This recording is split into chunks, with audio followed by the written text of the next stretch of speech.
Berita tersebut sebetulnya sudah diterbitkan agak lama. Sudah terbit sejak bulan Januari tahun 2022.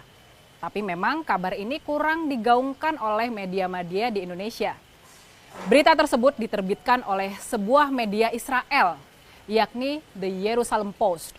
Alamat situsnya jpost.com. Buat lebih memahami konteks dari berita penting ini, kita harus bahas dulu soal The Jerusalem Post-nya. Media ini adalah surat kabar berbahasa Inggris tertua di Israel. Media ini didirikan oleh seorang laki-laki Yahudi bernama Gerson Agron pada tahun 1932 dengan nama The Palestine Post. Nama tersebut bertahan sampai dengan tahun 1950 dan kemudian diganti menjadi The Jerusalem Post.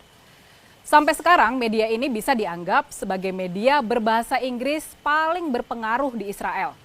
Jadi The Jerusalem Post ini bukan media kaleng-kaleng ya.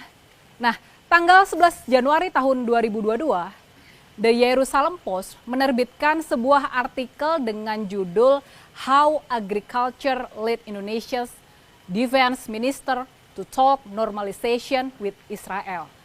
Kalau dalam bahasa Indonesianya, maksudnya kurang lebih adalah bagaimana kerjasama pertanian membuat Menteri Pertahanan Indonesia menjajaki normalisasi hubungan antara Indonesia dengan Israel. Penulis artikel ini adalah seorang wartawan bernama Lahav Harkov dan Menteri Pertahanan Indonesia yang dimaksud dalam artikel tersebut adalah Prabowo Subianto. Eyang Prabowo Subianto. Kalau diterjemahkan, dua paragraf pertama artikel tersebut berbunyi kurang lebih seperti ini. Kerjasama pertanian telah memainkan peran besar dalam mendekatkan hubungan di antara Israel dan Indonesia baru-baru ini. Menteri Pertahanan Indonesia, Prabowo Subianto, memimpin upaya tersebut dari Jakarta.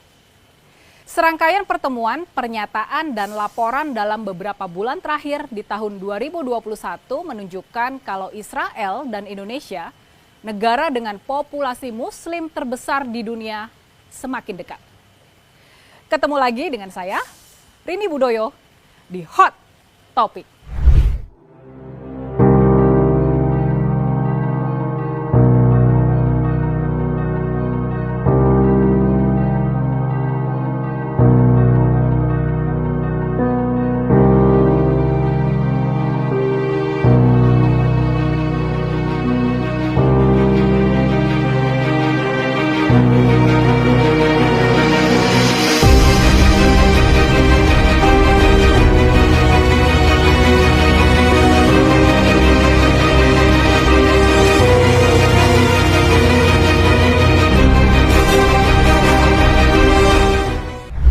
Dalam artikel The Jerusalem Post ini juga dituliskan pernyataan yang kurang lebih seperti ini. Prabowo Subianto bertemu dengan penasihat keamanan nasional Eyal Hulata pada sebuah konferensi di Manama di bulan November lalu. Dia juga terlihat berbicara dengan kuasa usaha Israel di Bahrain, Itai Takner, pada acara yang sama. Setelah foto pertemuan tersebut muncul di media, pihak Prabowo Subianto mengeluarkan pernyataan yang menyatakan bahwa dirinya tidak dilarang berbicara dengan pejabat Israel jika hal tersebut demi kepentingan nasional. Masih menurut The Jerusalem Post, Eyang Prabowo sebetulnya sudah menjalin kerjasama dengan Israel sejak beberapa bulan sebelumnya dalam bidang pertanian dan ketahanan pangan.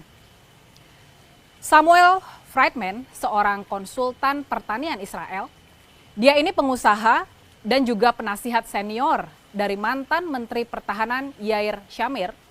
Dia ternyata sudah berkolaborasi dengan Pusat Penelitian dan Pengembangan Pertanian di Indonesia. Salah satu mitranya di Indonesia adalah Eyang Prabowo. Friedman dikutip berkata seperti ini, bagi suatu negara, ketahanan pangan tidak kalah penting dibandingkan keamanan. Pak Prabowo sepenuhnya setuju dengan saya tentang hal ini. Friedman juga berkata, kalau dia tahu ada pembicaraan tentang normalisasi hubungan antara Israel dan Indonesia, tapi dia tidak terlibat dalam urusan politiknya. Nah, sekarang gimana tanggapan kalian setelah tahu isi dari pemberitaan media Israel ini? Apa pendapat kalian tentang Eyang Prabowo? Pastinya nih, kita semua setuju kalau Eyang Prabowo harus menjelaskan sikap dia yang sebenarnya soal masalah Israel dan Palestina ini. Apakah kalau dia ternyata bisa menjadi presiden kelak, apakah Indonesia benar-benar bakal membuka hubungan diplomatik dengan Israel? Apakah kita bakal punya kedutaan besar di Israel? Waktu ditanya para wartawan soal apakah dia sebagai Menteri Pertahanan bakal ikut memboikot produk-produk Israel, ini mengingat militer kita menggunakan beberapa produk berlisensi Israel, Eyang Prabowo tampak menghindar memberikan jawaban yang tegas. Dia mengacu ke pernyataan Presiden Jokowi kalau perjuangan Indonesia sudah jelas. Tapi Eyang kemudian ngeles dengan bilang kalau kita tetap harus memikirkan kepentingan dan kebutuhan Indonesia. Kalau kalian mau lihat pernyataan Eyang Prabowo soal hal ini, tonton video ini sampai akhir deh. Jadi gimana sebetulnya sikap Eyang Prabowo soal isu Israel dan Palestina ini? Benarkah Eyang Prabowo pro-Israel? Kalau menurut The Jerusalem Post, mereka menjelaskannya seperti ini.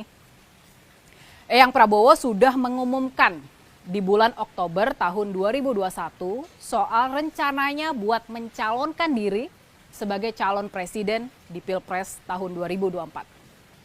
Nah, terkait dengan hal ini, sama seperti banyak pemimpin negara-negara Arab dan Muslim lainnya yang berupaya buat bisa membuka hubungan dengan Israel, Eyang Prabowo juga memandang sikap terhadap Israel sebagai bagian penting dalam menjalin hubungan yang lebih baik dengan Amerika Serikat. Oke, itulah tadi hasil liputan salah satu media ternama di Israel, yakni The Jerusalem Post. Soal peran Eyang Prabowo dalam pembicaraan soal pembukaan hubungan diplomatik di antara Indonesia dan Israel. Nah, pertanyaannya sekarang, ini pertanyaan pentingnya. Pertanyaannya, apakah kalau memang benar manuver Eyang Prabowo ini sudah atas sepengetahuan dan persetujuan dari Presiden Jokowi? Nah, gimana menurut kalian? Alutsista Israel gimana Pak? Boykot. Kan sekarang ini ada gerakan solidaritas Palestina Pak yang dan memboikot Israel. Produk-produk dan teknologi Israel. Indonesia kan sekarang menggunakan beberapa teknologi yang lisensinya dari Israel. Apakah kita juga akan bersolidaritas dengan gerakan itu juga Pak untuk mendukung gerakan kemerdekaan di Palestina? Kan perjuangan kita sudah jelas. Presiden sudah ngomong perjuangan kita ya, hanya kita juga akan memikirkan kepentingan dan kebutuhan kita. Artinya rencana membuka boykot juga Pak ya? Terima kasih Pak. Terima kasih.